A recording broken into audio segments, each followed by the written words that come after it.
for the Islamic revolution was openly working in the first. The movement was working secretly, and at the end of 3 years and at the beginning of 4th years of the Prophet sallallahu alaihi wasallam, now the Muslims were working openly, and this was the first reaction. The elders of the society, the leadership of the society wanted to obstruct the way of Islamic movement, and this was their first attempt was that the Prophet sallallahu alaihi wasallam should not worship in Kaaba. That was their first attempt, and they were feeling the atheists of Makkah were feeling. So in these ayah, the next ayah 15, 16, 17, 18 of Surah Alaq, in these ayah it is said that the formation of any society, the success of the prophethood, the establishment of a state, and the reformation of the people, it cannot be done without the use of force. People came out to obstruct this movement, and Allah said that the Muslims should also prepare their force, and the state cannot be established without force, because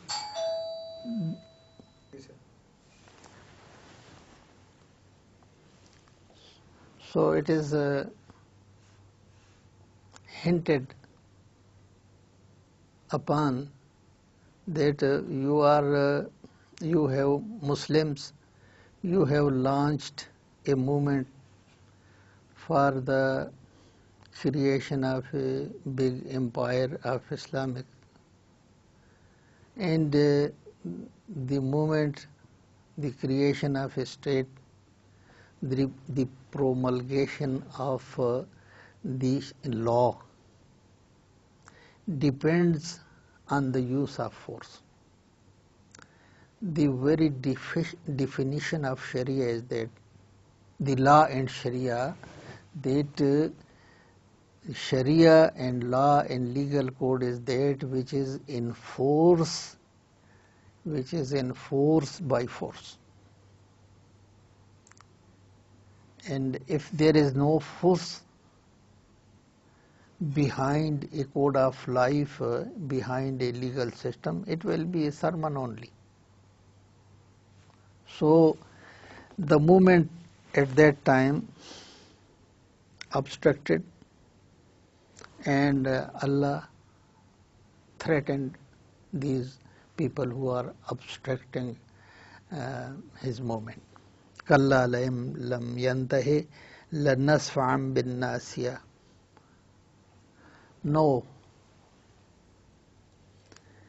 if these people who want to obstruct the way of Islamic revolution, they will not be tolerated by the Allah Almighty. And Allah threatened them that they should leave their struggle against the Islamic movement and they should desist.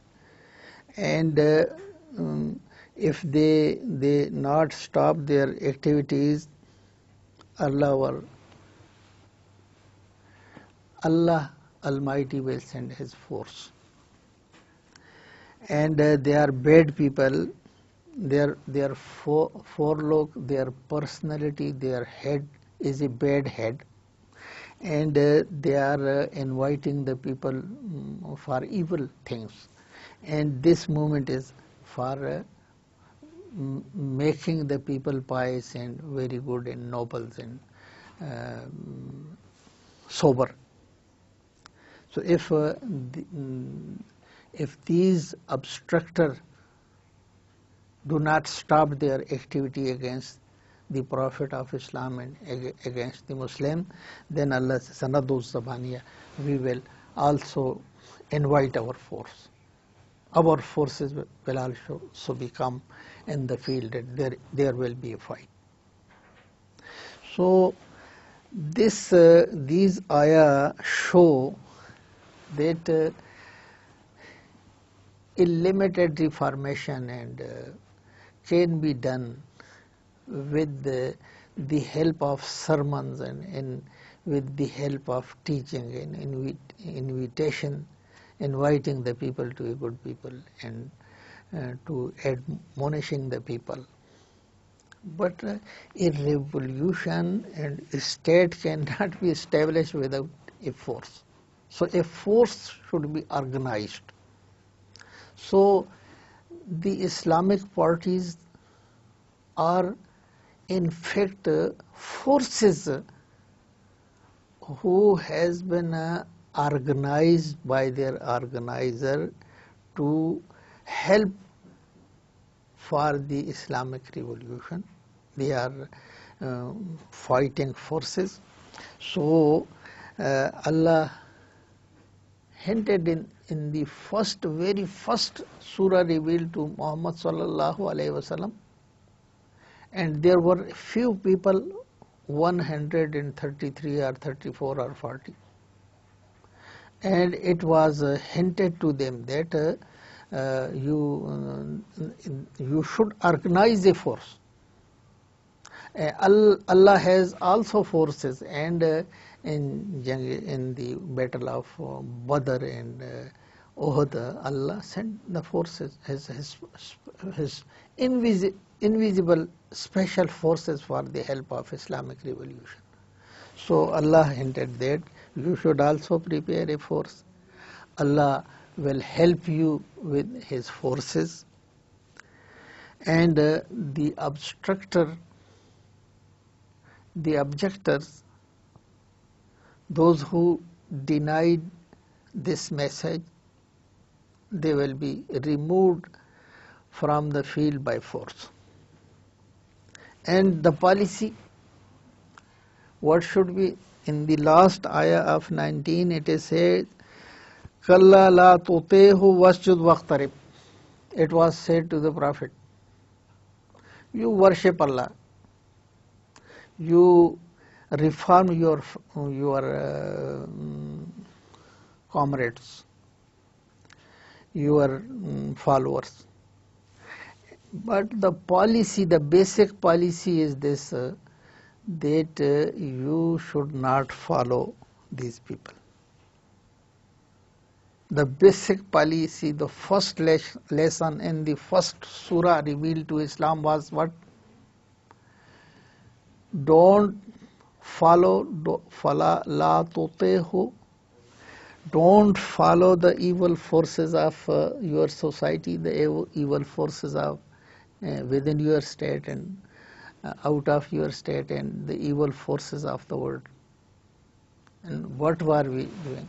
In the first policy, we have instructed that we should not follow the enemies of Islam, the forces who are obstructing the way of Islam. It is the first surah we have studied, and the listener should again read this surah and then again have a look on the present day situation of the world. There are two forces. On one side there are Islamic forces,